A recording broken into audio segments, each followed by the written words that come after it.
저는 오늘 이 시간에 기본기에 대해서 말씀을 드리고 또 함께 은혜를 나누고자 합니다. 무슨 일을 하든지 기본기가 참 중요하죠. 또 어떤 일을 하든지 기본기가 참 중요합니다. 갑자기 나타나는 혜성은 없어요.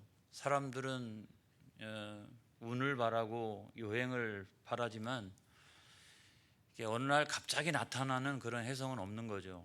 혜성이 멀리서 왔다가 나중에 우리 눈에 보이는 거죠. 그렇지만 혜성은 먼 거리를 온 거예요.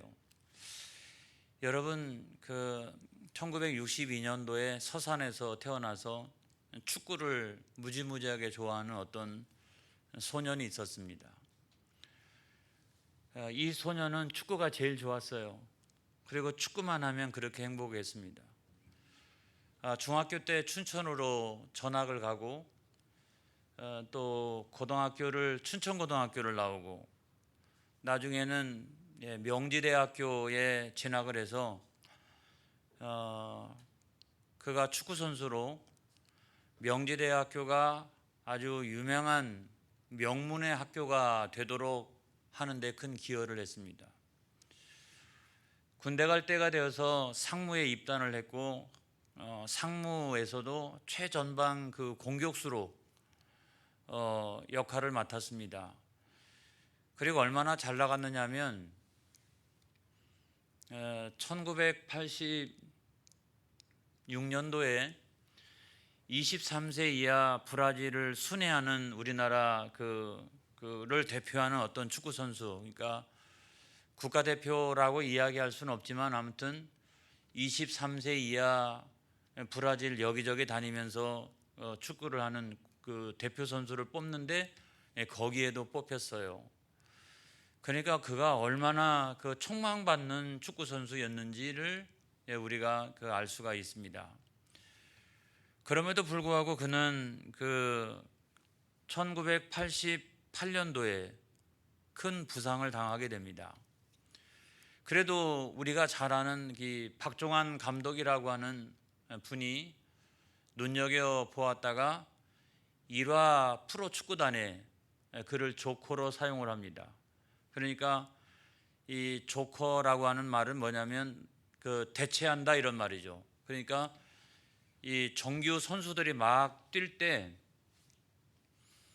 어느 필요한 순간이 되면 그 순간만 커버하기 위해서 뛰는 선수로 그렇게 활동을 했는데 그것도 2년 만에 또다시 부상을 당하게 돼서 너무나 이른 나이에 축구 선수로는 너무나 이른 나이에 28살에 더 이상 축구를 너는 못한다. 그래서 은퇴를 하게 되었습니다. 그 뒤로는 아주 기구한 인생이 되었어요. 가족의 생계를 위해 가지고 일용직 막노동꾼으로 일을 해야 됐고 그 다음에 그가 운동을 늘 해왔으니까 이 헬스 트레이너 이런 것도 또 어느 시설의 시설 관리인 또는 뭐 학교의 방과 후 학교 축구 강사 뭐 이런 것으로 몇 가지 일을 해야 겨우겨우 가장으로서 역할을 할 수 있는 그런 사람으로 전락이 된 거예요. 불과 얼마 전만 해도 꽤 알려진 축구단의 프로축구 선수였고 또 23세 이하 브라질 순회 축구 대표로 나갈 정도로 촉망받는 사람이었는데 막노동 현장에 가서 일을 해야 되고 또 사람들의 멸시와 또 그런 것들을 받게 되니까 얼마나 힘들었을까요? 그런데도 불구하고 그런 것을 생각할 수 있는 겨를이 없었어요. 왜냐하면 생활비를 벌어야 했습니다. 그리고 그 생활비를 가지고 처자식을 먹여 살려야 됐습니다. 그런데도 불구하고 그가 매일매일 같이 포기하지 않았던 것이 있었는데 그건 뭐냐면 개인 운동을 포기하지 않았어요. 더 이상 축구 선수는 할 수 없었지만 막노동 나가는 거는 아침 새벽에 나가야 되잖아요. 그렇죠? 그러니까 이 사람은 한 새벽 3시 30분 정도부터 나가가지고 개인적인 그 운동을 포기하지 않았습니다. 그리고 또 다른 하나는 뭐냐면 독서하는 거예요. 운동선수가 책 보기가 참 어려운데 내가 지식이 없이는, 지혜가 없이는 내 인생에 소망이 없다라고 생각하고 거의 매일매일 그 책을 손에서 내려놓지를 않았습니다. 나중에 두 아들들이 아버지 우리도 축구할래요. 그렇게 했을 때 그래 너 뭐 앞으로 훌륭한 축구 선수가 되거라 이러면서 축구 선수가 되는 길로 인도하지 않았습니다. 강요하지 않았습니다. 그런데 나중에 그 중에 한 아들이 아버지 나는 결코 포기하지 않고 축구 선수가 될래요. 재차 다짐을 바꿔서 아주 강도 높은 개인 훈련을 그때부터 시키기 시작합니다.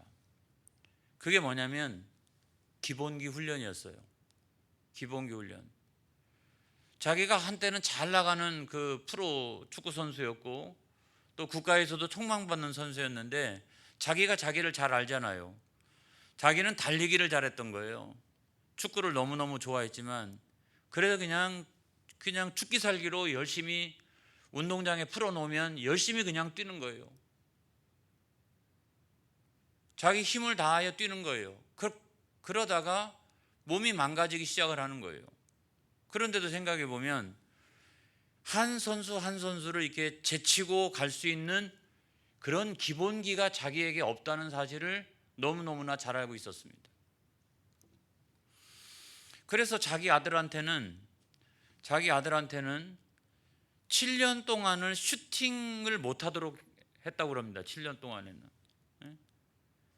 그런데 슈팅하기까지의 과정, 그 기본기, 그걸 위해서 양발을 사용하는 훈련을 시켰어요. 양발을. 그 다음에 그 훈련을 시키기 위해서 손도 왼손 먼저 이렇게 사용하는 그런 훈련을 시키기 시작을 했습니다. 패스하는 거, 정확하게 이렇게 패스하는 거, 앞에 자기를 막고 있는 선수를 정확하게 이렇게 제끼면서 갈 수 있는 것, 그리고 슈팅은 그 맨 마지막에 결과잖아요. 그래서 그 과정에 있는 기본기를 아주 충실하게 그렇게 훈련을 시켰어요. 그리고 두 번째로 아들에게 이야기했던 건 뭐냐면 아들아, 축구보다 더 중요한 것이 있는데 그건 뭐냐면 인성이다 그랬어요. 겸손해야 된다. 성실해야 된다. 그리고 늘 인생에 감사할 줄 알아야 된다. 그래서 축구보다 더 중요한 것은 인생이야. 그리고 그 인생을 잘 살아나갈 수 있는 어떤 바른 인간성, 그런 인성이야. 그래 너는 인성이 아주 좋은 사람이 되거라. 인성이. 그냥 축구만 잘하는 사람, 개인기만 좋은 사람, 기본기만 좋은 사람, 그런 사람이 아니라 너는 그냥 인성이 아주 좋은 그런 사람이 되거라. 그렇게 이제 어렸을 때부터 훈련을 시킨 거예요. 이 사람이 누구냐면 사진 한번 보여주세요. 이 사람이에요. 손웅정 씨요. 그러니까 얼굴 보면은 고생 얼마나 많이 했는지가 느껴지잖아요. 언뜻 보면 막노동 그 현장에서 만날 법한 그런 얼굴이잖아요. 저렇게 고생을 많이 하고 이랬던 사람이에요. 근데 그가 책을 냈대요. 책을. 근데 그 책의 제목이 뭐냐면 이런 내용이에요. 모든 것은 기본에서 시작한다. 모든 것은 기본에서 시작한다. 저 사람 아들이 아주 유명한 그 축구 선수 손흥민 씨잖아요. 그죠? 그 손흥민 선수를 양육하면서 자기가 깨달은 바를 책으로 썼는데 그 책이 뭐냐면 모든 것은 기본에서 시작한다. 기본기가 좋아야 한다 그랬어요. 그 책에서 강조하고 있는 것은 이런 거예요. 첫째도 기본기, 둘째도 기본기, 셋째도 기본기다. 기본기가 잘 되어 있지 않으면 훌륭한 선수가 되기가 어렵다. 그리고 내가 어떤 분야에 훌륭한 사람이 되는 것도 중요하지만 그것보다 훨씬 더 중요한 것은 뭐냐면 훌륭한 인성을 갖춘 사람이 되는 것이다. 이거를 그 책에다가 이렇게 쓴 거예요. 여러분, 제가 이야기만 하면 잘 아는 제 친구 동기가 하나 있어요. 그 동기가 너무너무 그 감동을 받고서 그 책 전체를 다 읽고 나서 그거를 요약해 가지고 저한테 넣어줬어요. 그래서 제가 그 내용을 다 읽어보고 난 다음에 뭐라고 답글을 달았느냐, 목회도 그런 것 같습니다 그랬어요. 목회도 그런 것 같습니다. 목회도 기본기가 튼튼해야 되는 거죠. 그렇죠? 기본기가 구원론, 성령론, 뭐 아무튼 교회론, 뭐 이렇게 이런 기독교 강요 적인 어떤 그 기본기가 이게 튼튼해야 되는 거죠. 그리고 목회를 하다 보면 별별 일을 다 당하게 되는데 좋은 인성을 가지고 있어야 된다. 그걸 잘 감당할 수 있는 좋은 인성을 가지고 있어야 된다. 이런 거고. 그런데 제가 생각해 보니까 목회만 그런 게 아니라 신앙생활도 마찬가지더라. 안 그렇습니까? 신앙생활도요, 기본기가 잘 되어 있는 성도들이 있어요. 그런 분들이 있다고요. 그리고 나중에는 그 신앙적인 인격이 잘 갖추어진 그런 성도들도 있더라고요. 그래서 어떤 사람들은 우리 신앙생활의 어느 분야가 아주 뛰어난 사람도 있지만 전체적으로 보면 나중에 신앙 인격은 별로인 이런 사람도 있잖아요. 그런데 중요한 거는 성령의 9가지 열매처럼 좋은 신앙 인격을 갖추는 게 참 중요하더라. 제가 여러분 목회를 하면서 늘 느끼는 건 뭐냐면, 어떤 사람에게 제가 감동을 받느냐, 일을 많이 하고 이런 사람보다 좋은 신앙의 인격을 갖추고 있는 그런 분을 뵈면 목회자인 저도 굉장히 존경스러워요. 이야, 저분은 말이야 예수님 반토막 같고 참 좋다, 이런 생각이 들어요. 그런 분들을 본받고 싶다 하는 생각도 들고요. 그래서 기본기라고 하는 게 뭐냐, 여러분 기본기라고 그러니까 이런 거죠. 말씀 생활, 기도 생활, 또는 봉사 생활, 전도 생활, 이런 거죠. 그런데 그런 것들을 다 합쳐놓은 가장 중요한 기본기, 그런 것들이 다 합쳐져 있는 가장 중요한 기본기가 있나니 그것은 바로 예배 생활인 줄로 믿습니다. 여러분, 예배 안에는 그게 다 들어있지 않습니까?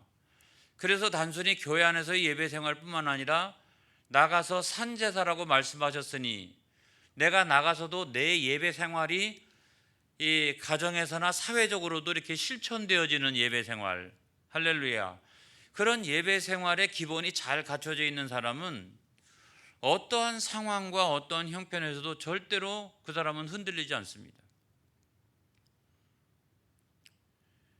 여러분, 이런 일도 당하고 저런 일도 당하고 세상에 살다 보면 사기도 당하기도 하고 기가 막힌 일들을 당하지 않습니까?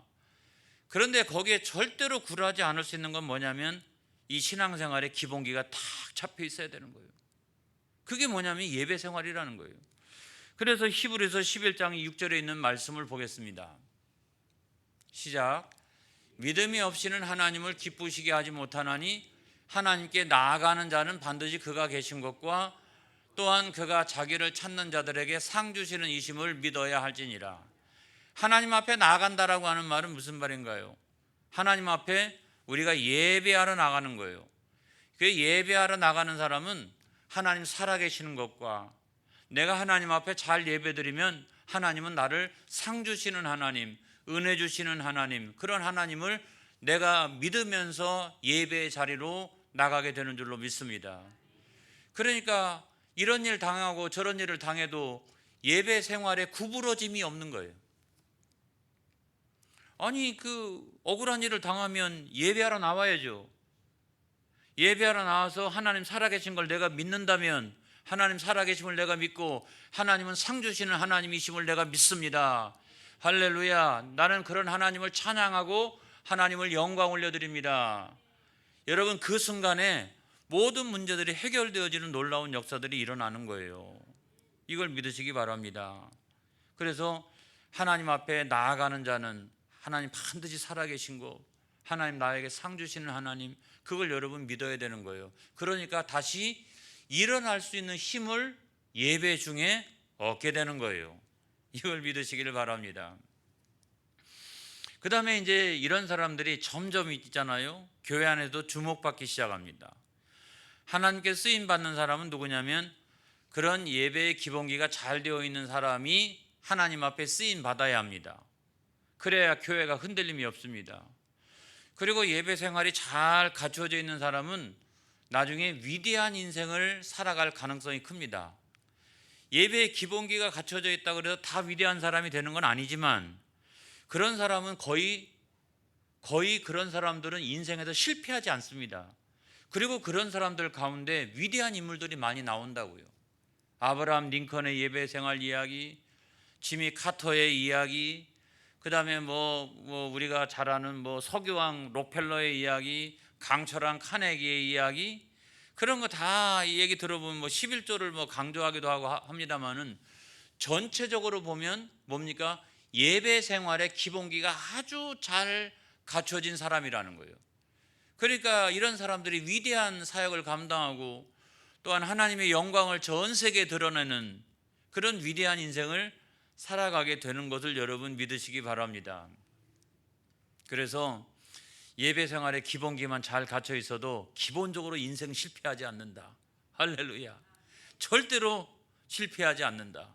그리고 그 가운데서는 나중에 자녀들 가운데 위대한 인물도 나오게 되고 그렇게 되는 것이다. 여러분 믿으시기를 주의 이름으로 축원합니다. 그래서 저는 오늘 성경의 말씀을 보통 일반적으로는 이거를 구원론의 관점에서 설교를 하죠. 그렇죠? 이 본문을. 또는 전도학의 관점에서 이 본문을 가지고 보통은 설교를 합니다. 근데 여러분들이 잘 따라오실 것은 뭐냐면 저는 그 관점에서 설교하지 않는다는 거예요. 아니 목사님이 좀 이상하게 해석하시네. 그게 아니에요. 저는 예배하기라고 하는 관점에서 오늘 본문의 말씀을 들여다보고 있는 거예요. 여러분들이 잘 따라오시기를 바랍니다. 그래서 예배라고 하는 건 뭐냐? 예배라고 하는 것은 큰 잔치와 같다는 거죠. 예배란 큰 잔치와 같다. 여러분 예배에 나오실 때 세상에 많은 잔치들이 있지만 예배가 제일 큰 잔치라고 하는 사실을 믿으십니까? 그래서 다른 잔치 많아도 그거 다 내려놓고 여기 나와 있는 이유는 뭐냐면 예배가 가장 큰 잔치라고 여겨야 되는 거예요. 성경에 보면요, 나사로 있지 않습니까? 마르다 마리아 이 베다니 집, 거기는 구원의 은총을 경험했잖아요. 그리고 난 다음에 예수님 방문하시기만 하면 무조건 잔치를 열었어요. 저는 그것이 바로 예배라고 생각을 합니다. 그것이 바로 예배라고 생각을 해요. 그래서 여러분 그 잔치는 기쁨이 있잖아요. 그래서 예배가 너무 엄숙하지 않았으면 좋겠다라는 생각이 들어요. 예배는 기쁨이 차고 넘쳐야 된다 이런 생각이 들고, 우리가 예배에 들어오기 전에는 문제가 없는 사람들이 없지 않습니까? 가정의 문제, 직장의 문제, 사업의 문제, 건강의 문제 여러 가지가 다 있는데 우리가 예배 드리면서 가장 먼저 시작하는 건 회개잖아요. 회개예요. 눈물이 나요. 그렇죠? 그리고 나중에는 어떻게 됩니까? 눈물이 나오면서도 감사가 생겨요. 하나님 그래도 감사해요. 그렇죠? 지난 주간에 이런 일들이 있었는데 하나님 정말 눈물 나요. 너무 힘들어요. 괴로워요. 그런데도 불구하고 그렇게 한참을 회개하고 나면은 어떻게 해요? 내 마음속에 갑자기 평강이 찾아오고 감사가 회복되어지는 역사가 일어나고, 그날따라 목사님 말씀을 통해서 은혜 받으면 위로가 되고 어디로 가야 할지 갈 바를 알지 못했는데 그 길을 발견하게 되고, 나중에는 결단과 파송의 시간이 되었는데 그때는 신앙적인 용기가 생기기 시작하고 살아갈 용기가 생기기 시작하고, 그렇다고 하면 그것보다 큰 잔치가 세상에 어디 있겠느냐 하는 거예요. 저는 그게 예배라고 한다면 세상에 수많은 잔치들이 많이 있지만 이것보다 큰 잔치가 어디 있겠느냐. 그래서 성경은 오늘 성경 말씀을 통해서 예배의 잔치, 이거야말로 우리 인생에서 가장 큰 잔치요, 우리가 그 큰 잔치를 맛보다가 천국에 들어가게 되는 줄로 믿습니다. 구원의 맛을 보고 영생의 맛을 보고 천국의 맛을 보다가 나중에는 어떻게 해요? 그 실체 안에 우리가 들어가게 되는 것을 믿으시기 바랍니다. 그런데 신앙생활 하면서 점점 그 맛을 잃어버리기 시작하면 그 맛이 뭔지를 몰라요. 그러니까 나중에 구원과 영생과 천국이 얼마나 기가 막힌 것인가 하는 것을 내가 사모하지 않게 되는 이유는 뭐냐면 내가 이미 예배를 통해서 그 맛을 잃어버렸기 때문에 그래요. 이 예배라고 하는 것은 가장 큰 잔치다. 이걸 여러분 믿으시기를 주의 이름으로 축복합니다. 예배는 그런 은혜가 있는 거예요, 여러분. 기본적으로. 그 다음에 두 번째로 보면 예배는 뭐냐면 하나님의 초청이다. 그런 은혜가 막 이렇게 은혜가 흐르고 있는 그곳에 하나님께서 나를 부르신 거다. 그게 여러분 예배라는 거예요. 그래서 여러분 그거를 큰 잔치라고 얘기하고, 그리고 또 그 큰 잔치 안에는 세상에서 맛볼 수 없는 것을 맛보잖아요. 그렇죠? 식당에서도 맛볼 수 없는 거, 학교에서도 맛볼 수 없는 거 내가 교회 안에서도 맛보게 되잖아요. 그건 구원의 맛이고 영생의 맛이고 천국의 맛이잖아요. 그래서 하나님은 어떤 하나님이시다? 인자하신 하나님이시다. 그래서 가급적이면 하나님은 많은 사람들이 와가지고 이 예배라고 하는 잔치를 통해서 그거를 맛보기를 원하시는 거예요. 그걸 맛보기를 원하시는 거예요. 그래서 뭐 초청잔치도 하고 뭣도 하고 교회는 자꾸 그거를 맛보여 주려고 그러는 거죠. 그런데 현실적으로는 어때요? 많은 사람들이 그거를 거부합니다. 그 하나님의 초청을 많은 사람들이 거부하죠. 전도하는 현장에 나가보면 얼마나 많은 사람들이 다른 것에 다 마음 빼앗겨서 아무것도 아닌 그 작은 잔치에 마음 빼앗겨서 큰 잔치로 초청하신 하나님의 초청을 거부하고 있는가 하는 것을 우리는 단번에 여러분 거기서 느낄 수가 있는 거죠. 사람들이 핑계를 대고 있는 걸 한번 몇 가지 안 되니까 잠깐 살펴보고 마치도록 하겠습니다. 첫 번째 사람은 뭘 핑계를 댑니까? 밭을 샀다는 거예요. 그러니까 밭잔치를 하고 있는 거예요. 지금 밭잔치를 하고 있어요. 그래서 성경 말씀 한번 보겠어요. 18절에 있는 말씀 시작. 다 일치하게 사양하여 한 사람은 이르되 나는 밭을 샀음에 아무래도 나가 보아야 하겠으니 청컨대 나를 양해하도록 하라 하고 그랬어요. 이게 밭을 샀다는 거예요. 밭을 샀기 때문에 거기에 나가 봐야 되겠다는 거예요. 그런데 이 밭은 뭘 이야기하는 거냐? 이거는 여러분 투자를 상징하는 거예요. 밭은요 거기서 당장 뭐가 생산되는 게 아닙니다. 여러분 그 밭에다가 심고 가꾸고 거름도 주고 해야 거기가 뭐가 나오는 거예요. 그러니까 이 밭이라고 하는 것은 투자를 상징하는 거예요. 두 번째로 이 밭은 뭐냐면 물질을 상징합니다. 심어 놓으면 나중에 언젠가 시간이 되면 옥수수도 생기고 콩도 생기고 쌀도 나고 아무튼 여러 가지가 여기서 생기는 거죠. 그러니까 이 물질을 상징하는 거예요. 그러니까 밭은 뭔가를 내가 투자했더니 뭐가 생기더라 하는 거고, 내가 뭔가를 심어놨더니 거기서 뭐가 열매가 생기더라 하는 어떤 사업을 의미하는 거예요. 사업을. 그것이 농사라고 하는 사업이든 뭐 회사를 경영하는 사업이든. 근데 여러분 그거 하려면 얼마나 바빠요. 심어야죠. 그렇죠? 가꿔야죠. 하우스 같은 경우 문도 올렸다 내렸다 해야 되죠. 온도 맞춰야 되죠. 한두 가지가 아니죠. 한두 가지가 아니에요. 여러분 정신없어요. 대단하신 분들이에요. 아주 여기 와서 앉아 계시는 것만 해도. 여러분 근데 사업하는 사람도 마찬가지죠. 아니 내가 돈을 투자했는데 은행에서 이렇게 돈을 빌려다가 내가 투자를 했으면 내가 이 사업 잘해가지고 그 돈을 갚고 거기서 이윤을 창출해야 될 거 아닙니까? 그러니까 정신이 다 하나도 없는 거죠. 정신이 하나도 없어요. 목사님 그래서 제가 너무너무나 바쁩니다. 그래서 예배에 못 나오겠습니다 라고 저한테 얘기하면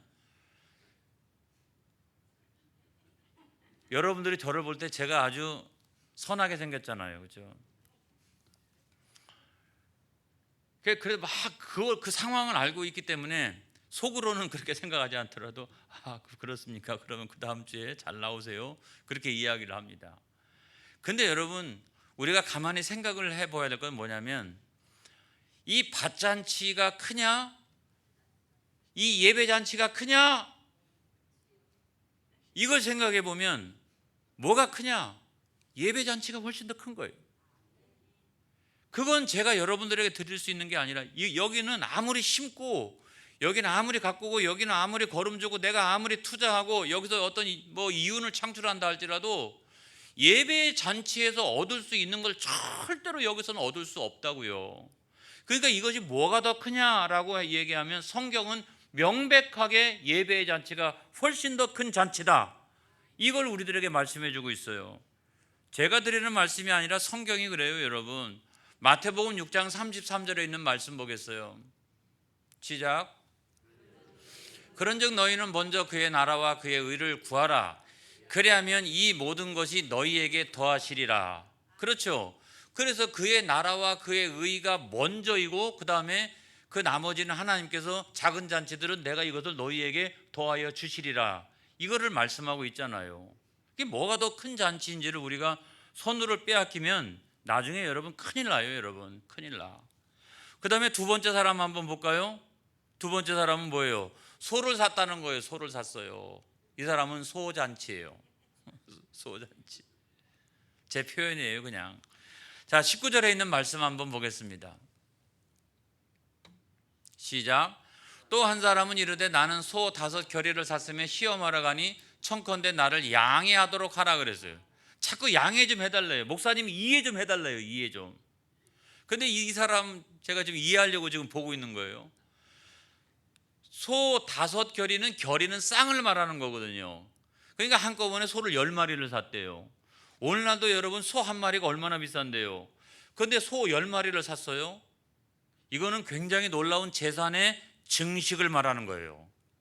그리고 소 10마리를 사가지고 또 잘 키워가지고 또 다시 소 10마리를 더 증식하고 또 잘 키워가지고 소 10마리를 더 증식하고, 이거는 재산의 증식을 말하는 거예요. 재산의 증식. 이 재산의 증식, 목사님 제가 이 사업 때문에 너무너무 바쁩니다. 너무너무 잘 되고 있어요 지금. 목사님 제가 성공했습니다. 그래서 제가 속으로 이렇게 그래서 그렇게 잘 돼가지고 하나님과 무슨 상관이 있는데. 중요한 건 여러분, 재산이 증식되고 다 잘 되고 성도들이 잘 되고 하는 것이 중요하지만 그 잘 되는 것이 하나님과 연관성이 있어야 됩니다 여러분. 할렐루야. 하나님과 연관성이 있어야 돼요.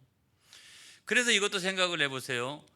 소잔치는 축하해 줄 만한 일이고 좋은 일이지만 소잔치하고 예배잔치 중에 누가 더 큰 잔치입니까 여러분? 예? 예배잔치가 더 큰 잔치죠. 우리가 기가 막히게 알고 있잖아요. 안 그렇습니까? 이 소잔치 이거 재산 증식하느라고 정신이 다 하나도 없어요. 얼마나 바쁜지 알 수가 없어요. 그냥 목사님도 좀 이해 좀 해주세요. 목사님 좀 양해 좀 해주세요. 양해. 그러면 당연히 하나님 앞에 나와서 감사로 예배드려야 되죠. 할렐루야. 훨씬 더 큰 것은 재산이 증식된다고 구원과 영생과 천국이 없다고요. 그 구원과 영생과 천국을 맛보는 것은 예배 잔치예요. 이것이 훨씬 더 큰 잔치인 거예요. 이 선우를 빼앗기면 절대로 안 된다는 사실을 말씀드립니다. 여러분 성경에 보면 마태복음 22장 37절로부터 38절의 말씀을 보겠어요. 시작. 예수께서 이르시되 내 마음을 다하고 목숨을 다하고 뜻을 다하여 주 너희 하나님을 사랑하라 하셨으니 이것이 크고 첫째 되는 계명이요 그랬어요. 그리고 난 다음에 잘 되고 뭐 세상에서 성공하고 이런 거죠. 그래서 뭐가 더 큰 잔치인가라고 하는 것을 우리가 잊어버리면 절대로 안 된다는 사실을 여러분 믿으시기 바랍니다. 마지막에 제가 제일 어려운 게 마지막에 이게 제일 어려워요. 제가 그러면 안 된다 제가 이렇게 이야기하기 어려운 거예요. 목사님 이해 좀 해주세요. 목사님 양해 좀 해주세요 할 때 제가 참 이렇게 이야기를 잘 못하는 것 가운데 하나가 바로 이거예요. 여러분 20절을 한번 보겠어요. 시작. 또 한 사람은 이르되 나는 장가 들었으니 그러므로 가지 못하겠노라 하는지라 그랬어요. 이게 결혼했다고 하는 거잖아요. 결혼은 곧 가정을 이룬다는 말이거든요. 그러니까 우리가 보통 보면은 두 분이 다 예수 믿고 이러면 좋지만 두 분 가운데 한 사람이 예수를 안 믿으면 주일날이 되는데 나는 더 큰 잔치가 교회에 있으니까 나는 예배드리러 간다 이러지만, 그래 1년 12달 52주 당신 말대로 다 가서 애들 데리고 가가지고 예배 드렸잖아. 그러니까 나를 위해서 한 주 정도는 말이야 우리가 좋은 데 가가지고 같이 이렇게 있다가 오면 얼마나 좋을까, 그렇게 이야기를 합니다. 그래서 이제 그분이 저한테 주일날 전에 저한테 와서 이야기하는 거죠. 목사님, 제가 평상시에도 예배 잘 드리지 않습니까? 네, 그렇죠. 그런데 다음 주는 우리 남편이 기가 막힌 데를 잡아놓고 이렇게 다 해놓았으니까 거기를 한번 갔다 오자고 얘기하는데, 그러면 제가요 말릴 수가 없어요.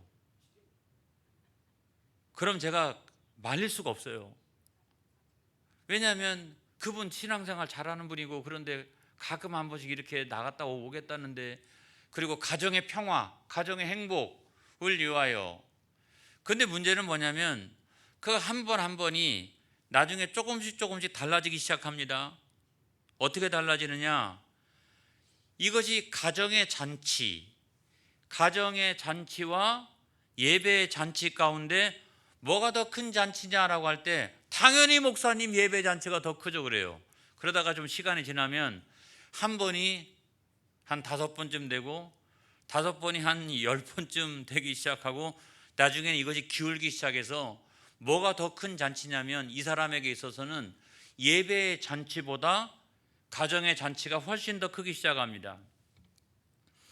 그러면 나중에는 이렇게 당당하게 저한테 얘기합니다. 목사님, 오늘 등산 가야 됩니다. 우리 식구들 전부 모여서. 다음 주에 낚시 가야 됩니다. 목사님, 낚시. 그리고 또 그 다음 주에는 골프 가야 됩니다. 목사님. 이게 가정의 평화를 위해서 얼마나 중요한지 모릅니다. 여러분, 나중에 완전히 달라지는 것은 뭐냐면 세상의 향락에 뭐가 더 큰가라고 하는 사실을 잃어버리게 되면 이 가정의 평화와 그 잔치라고 하는 이유만으로 더 큰 잔치였던 이 예배의 잔치를 소홀히 여김으로써 세상의 향락에 점점 빠져들어가기 시작을 한다라고 하는 거예요.